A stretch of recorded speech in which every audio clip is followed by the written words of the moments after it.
Good morning, all of you. Paper first ज्ञान तथा पाठ्यक्रम यूनिट थर्ड।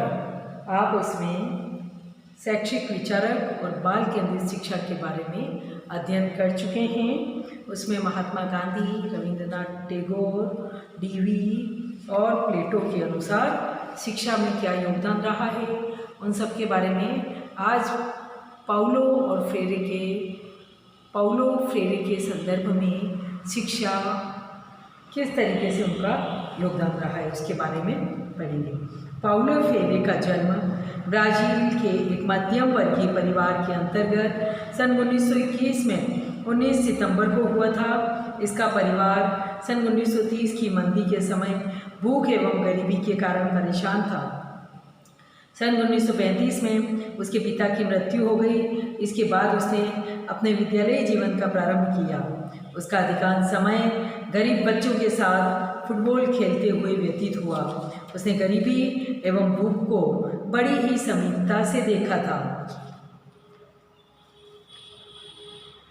उसने यह अनुभव किया कि सामाजिक स्तर का शिक्षा से बहुत बड़ा संबंध होता है। भूख एवं गरीबी के कारण वह अनेक बार कक्षा में पिछड़ गया था। उस समय उसने यह निश्चय कर लिया कि वह गरीब एवं उत्पीड़ित व्यक्तियों के लिए ही कार्य करेगा। इस आधार पर ही उसने उत्पीड़ियों के शिक्षा शास्त्र पर अपने विचार प्रस्तुत किए। यह एक प्रसिद्ध दार्शनिक एवं शिक्षा शास्त्री था। उसने अनेक ऐसे कार्य किए जो कि उत्पीड़ितों के हितों के संरक्षण के लिए आवश्यक थे। 2 मई सन 1997 को 75 वर्ष की आयु में उसकी मृत्यु हो गई। अब ये हेडिंग डालो, पाउलो फ्रेरे के शिक्षा का बैंकिंग मॉडल। पाउलो फ्रेरे ने शिक्षा के बैंकिंग मॉडल द्वारा शिक्षक शिक्षार्थी के संबंध को स्पष्ट किया है। फ्रेरे का मानना था कि शिक्षार्थी एक खाली बैंक खाते की भांति होता है। जब वह शिक्षक के पास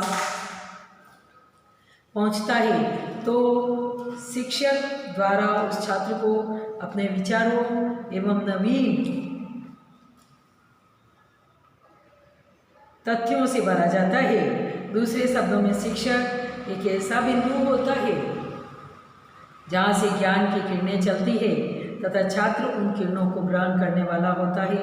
इस प्रकार उसके द्वारा यह सिद्ध किया गया है कि शिक्षक की भूमिका छात्रों के सर्वांगीण विकास में महत्वपूर्ण मानी जाती है।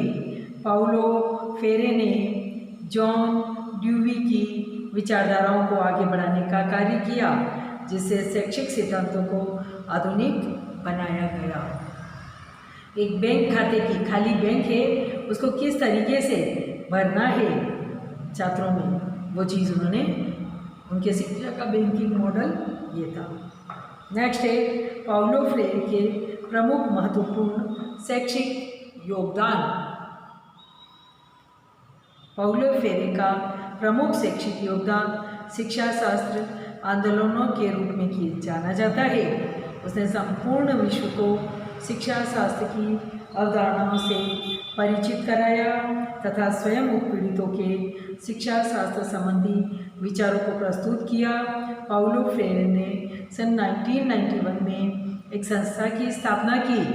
इस संस्था का प्रमुख कार्य पाउलो फ्रेरे के शैक्षिक विचारों का प्रचार प्रसार करना था। सन 1970 में उत्पीड़ितों के शिक्षा शास्त्र पर उसने अपने विचार प्रस्तुत किए तथा इन विचारों को अमेरिका के शिक्षण प्रशिक्षण पाठ्यक्रम में सम्मिलित रखने का प्रयास किया। जिस प्रकार अद्वैत वेदांत दर्शन में शिक्षा को उत्पीड़ितों के उत्थान के लिए बताया गया है, ठीक उसी प्रकार फ्रेरे ने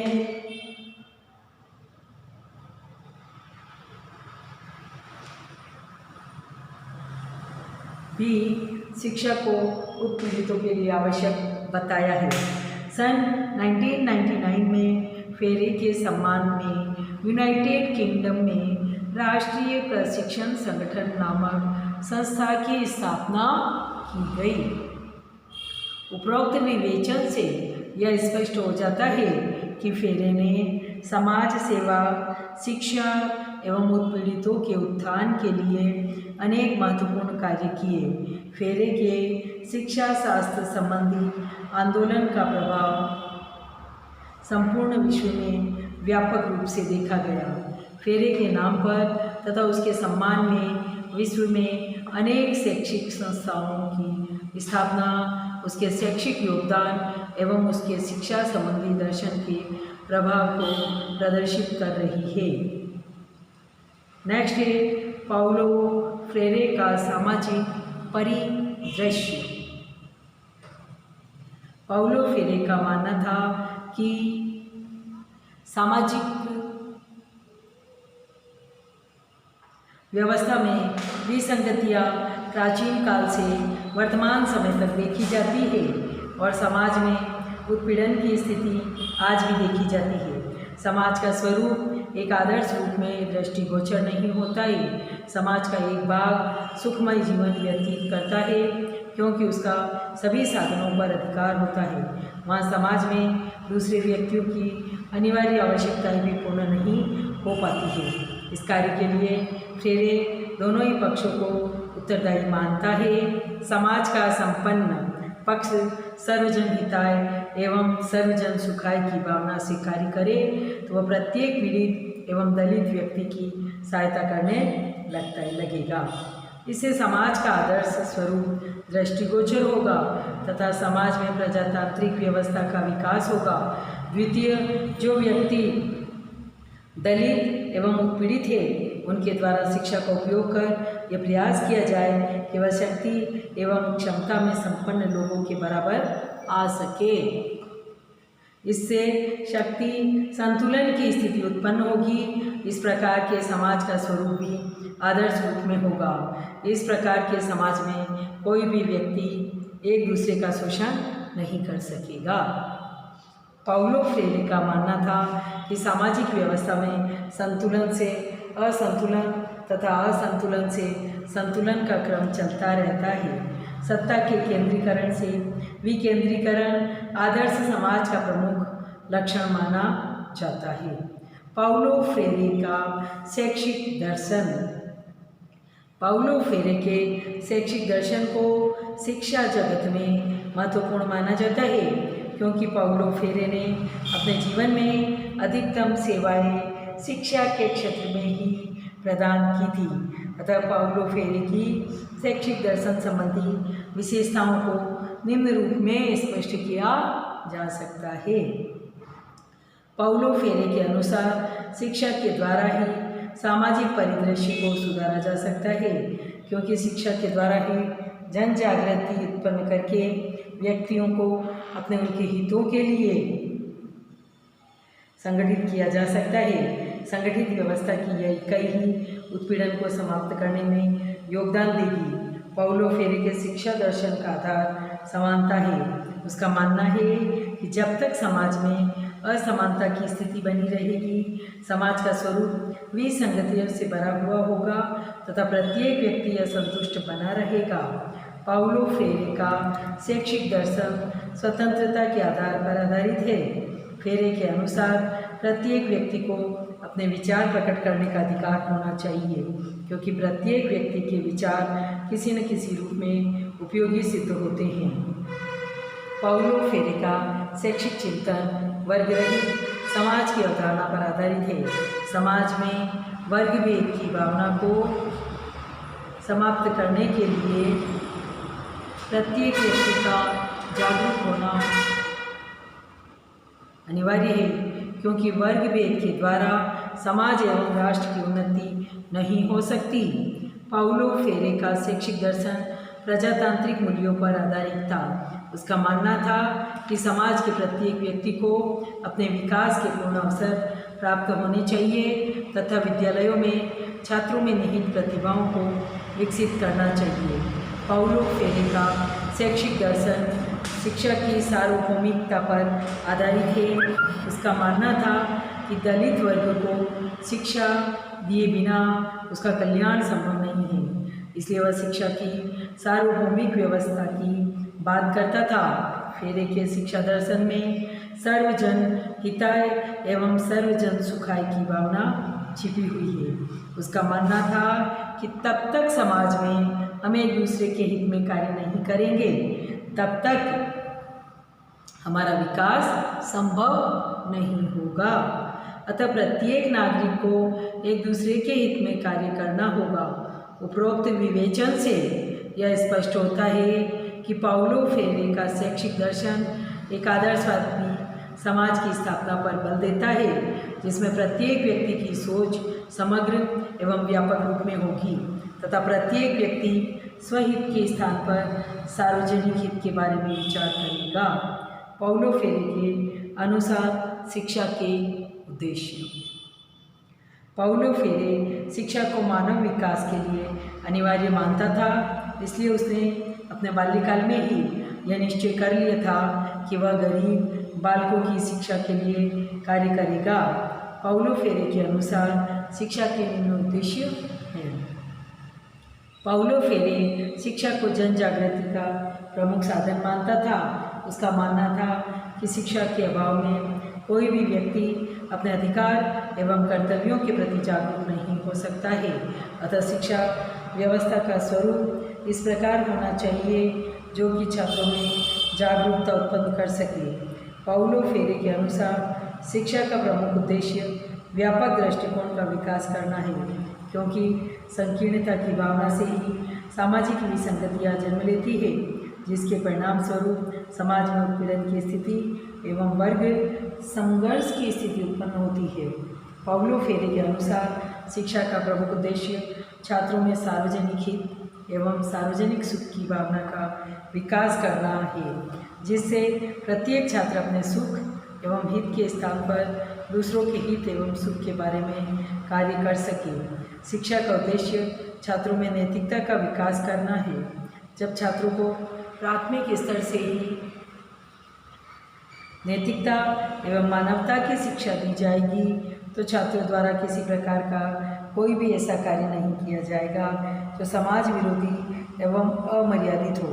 शिक्षा का उद्देश्य छात्रों में सामाजिक गुणों का विकास करना है, जिससे छात्र आपस में एक दूसरे के साथ प्रेम पूर्वक व्यवहार कर सके तथा सहयोग करके सभी के विकास एवं हित के लिए कार्य कर सके।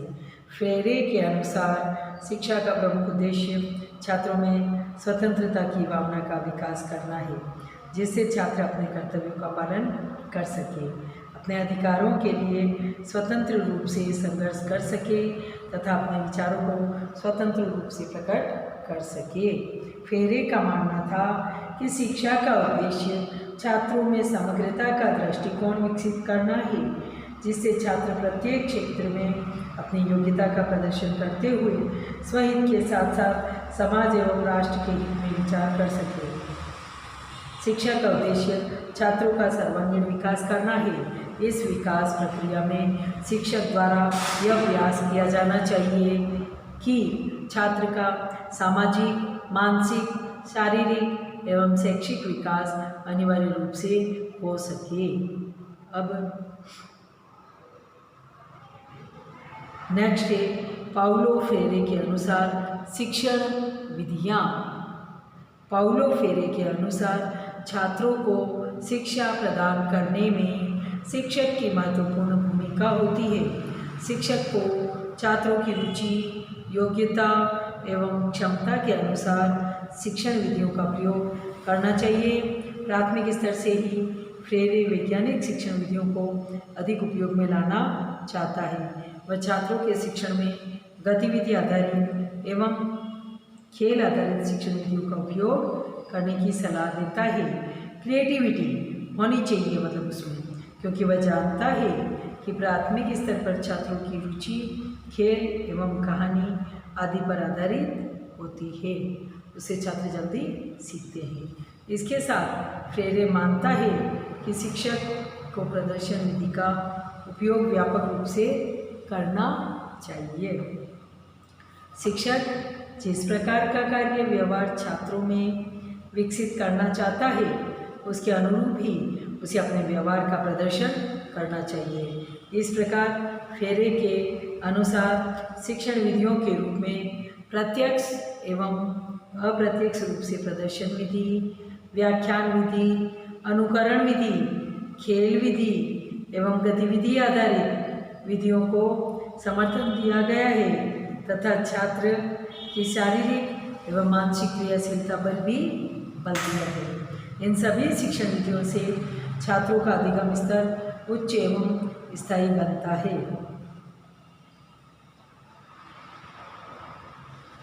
नेक्स्ट है पाउलो फ्रेरे के अनुसार पाठ्यक्रम।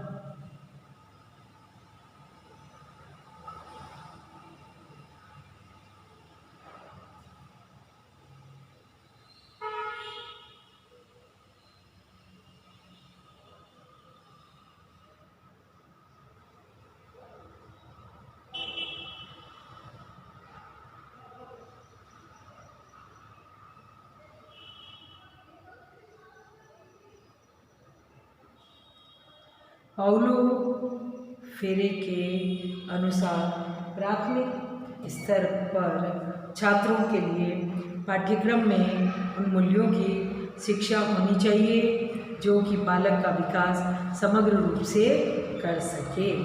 पाउलो प्राथमिक स्तर पर मातृभाषा के अतिरिक्त अंग्रेजी एवं अन्य अंतर्राष्ट्रीय भाषाओं के ज्ञान पर भी बल देता है, क्योंकि पाठ्यक्रम के अतिरिक्त ज्ञान प्राप्त करने के लिए अनेक भाषाओं का ज्ञान होना आवश्यक है। इसलिए उसके अनुसार पाठ्यक्रम में भाषाई ज्ञान,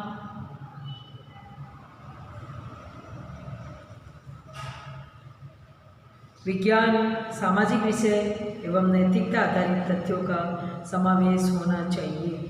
उसका मानना था कि समग्र विकास के लिए पाठ्यक्रम का स्वरूप भी समग्र होना चाहिए, जिससे शिक्षालयों द्वारा सर्वोत्तम नागरिकों की उत्पत्ति की जा सके। पाउलो फ्रेरे के अनुसार शिक्षक शिक्षार्थी संबंध। पाउलो फ्रेरे शिक्षक को महत्वपूर्ण स्थान प्रदान करता था। उसका मानना था कि शिक्षक ज्ञान का स्रोत है। उस ज्ञान के स्रोत का प्रवाह शिक्षार्थी की ओर होता है। इसमें शिक्षक शिक्षार्थी की आवश्यकता एवं उसकी योग्यता पर विचार करते हुए ज्ञान का प्रवाह करता है। उसका मानना था कि जब छात्र विद्यालय में प्रवेश करता है उसको एक सहारे की आवश्यकता होती है। वह सहारा उसको कौन दे सकता है? एक टीचर, शिक्षक ही दे सकता है। शिक्षक की योग्यताओं के आधार पर छात्र शिक्षक के मध्य आत्मीय व्यवहार का जन्म होता है। शिक्षक द्वारा उचित संप्रेषण की स्थिति उत्पन्न की जाती है। उचित संप्रेषण के आधार पर ही शिक्षार्थी अपनी प्रत्येक शैक्षिक एवं अशैक्षिक समस्याओं को शिक्षक के समक्ष प्रस्तुत करता है तथा वह यह समझता है कि शिक्षक के द्वारा उसका सर्वोत्तम समाधान प्रस्तुत किया जाएगा। इस प्रकार पाउलो फ्रेरे शिक्षक एवं शिक्षार्थी के संबंध को आत्मीय, रचनात्मक एवं पूरक मानता है। उपरोक्त विवेचन से यह स्पष्ट हो जाता है कि पाउलो फ्रेरे एक महत्वपूर्ण शिक्षा शास्त्री एवं समाज सुधारक था। उसने उत्पीड़ितों का शिक्षा शास्त्र लिखकर समाज को एक महत्वपूर्ण दिशा प्रदान की थी।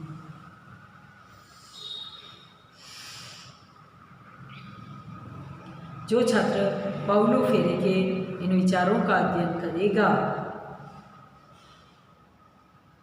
वह निश्चित रूप से एक ऐसे समाज के निर्माण में योगदान प्रदान करेगा जो कि वर्ग संघर्ष से रहित हो तथा उसमें किसी प्रकार का उत्पीड़न संभव न हो।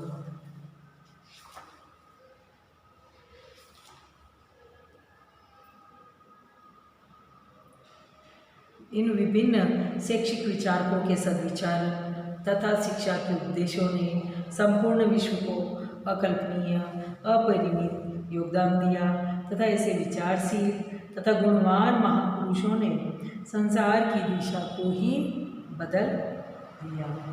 अन्यथा आज के सामाजिक वातावरण का स्वरूप कुछ और ही होता, जिन्होंने समय चक्र के अनुसार सत्संगति देकर संपूर्ण विश्व को आनंद की अनुभूति प्रदान की। चूँकि शिक्षा किसी भी देश की आधारशिला है, अतः शिक्षा के विकास के संदर्भ में अनेक पाश्चात्य एवं भारतीय शिक्षा शास्त्रियों ने अपने अलग अलग सार्थक प्रयास किए हैं तथा प्रत्येक शिक्षा शास्त्री ने देश, काल और उनकी परिस्थितियों के अनुरूप शिक्षा के विकास हेतु अपने विचार प्रकट किए हैं। सभी शिक्षा शास्त्रियों ने कक्षा शिक्षण के लिए विधियाँ, अनुशासन तथा शिक्षा के उद्देश्य अलग अलग निर्धारित किए हैं। शिक्षा शास्त्री चाहे वह पाश्चात्य देशों में जन्मे हों या भारतीय परिवेश में, सभी का उद्देश्य शिक्षा को व्यापक तथा सर्वहित के लिए योग्य बनाना रहा है।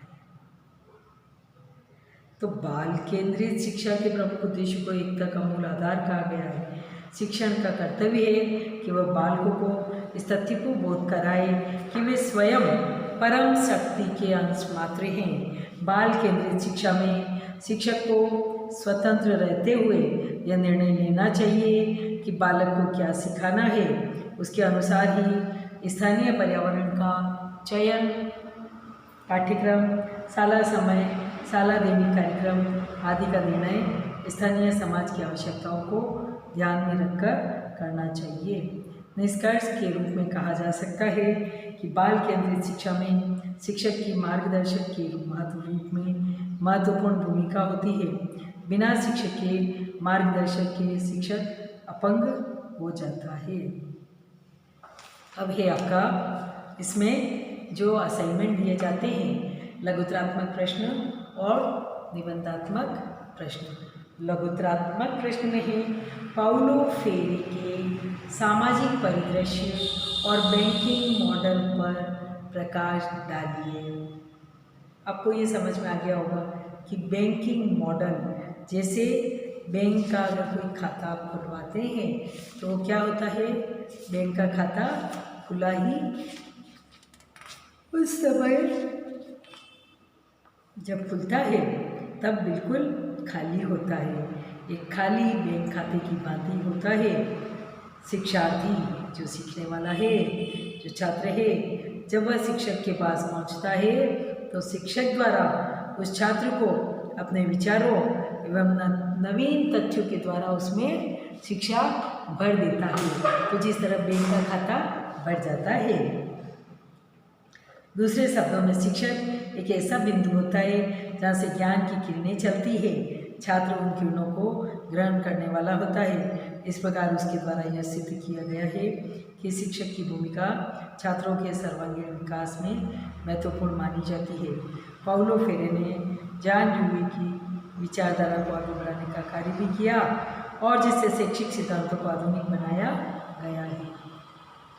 नेक्स्ट सेकेंड क्वेश्चन है निबंधात्मक प्रश्न आपका। पाउलो फ्रेरे के जीवन के बारे में बताते हुए पाउलो फ्रेरे के शैक्षिक दर्शन को स्पष्ट कीजिए। उसका शैक्षिक दर्शन किस तरीके से उसने शिक्षा को सार्वभौमिक बनाया है और शैक्षिक दर्शन प्रजातांत्रिक मूल्यों पर आधारित था। उसका मानना था कि समाज के प्रत्येक व्यक्ति को अपने विकास के पूर्ण अवसर प्रदान करने चाहिए, क्योंकि वह बहुत ही गरीबी से निकला हुआ था। इसलिए वो सारी चीज़ें उसके शैक्षिक दर्शन में, शिक्षा के उद्देश्य क्या है, शिक्षण की विधियाँ क्या है और पाठ्यक्रम, शिक्षार्थी शिक्षक संबंध कैसे होने चाहिए, किस तरीके से उसने आगे बढ़ाया है और प्लेटो के उस सिस्टम को उसने आगे बढ़ाया है। तो ये दोनों ही क्वेश्चन आपको इसमें करने हैं। फिर आपकी शैक्षिक विचारधारा के अनुसार उसके बाद में लोकतंत्र, औद्योगिकरण, व्यक्तिगत स्वायत्ता के विचार, समानता और सामाजिक न्याय से संबंधित समाज के संदर्भ में सामाजिक शिक्षा के आधार क्या होने चाहिए, उसके बारे में आप आगे अध्ययन करेंगे। तो ये सारी चीज़ें आपको समझ में आ गई होगी और आपके असाइनमेंट टाइम टू टाइम सभी स्टूडेंट्स नहीं भेज रहे हैं, कृपा करके सारे स्टूडेंट उसको भेजने का कष्ट करें, तो उसकी आपकी अटेंडेंस दर्ज की जाएगी उसमें। वो सीट मेरे को उस डेट तक ही मेरे पास में रहती है, मैं उस डेट को ही प्रेजेंट लगा सकती हूँ। आगे पीछे आपके कोई भी सेशनल या असाइनमेंट सेशनल तो आप जब भी कॉलेज में उपस्थित होंगे, आपका कॉलेज रीओपन होगा, तब आप लाकर जमा करा सकते हैं।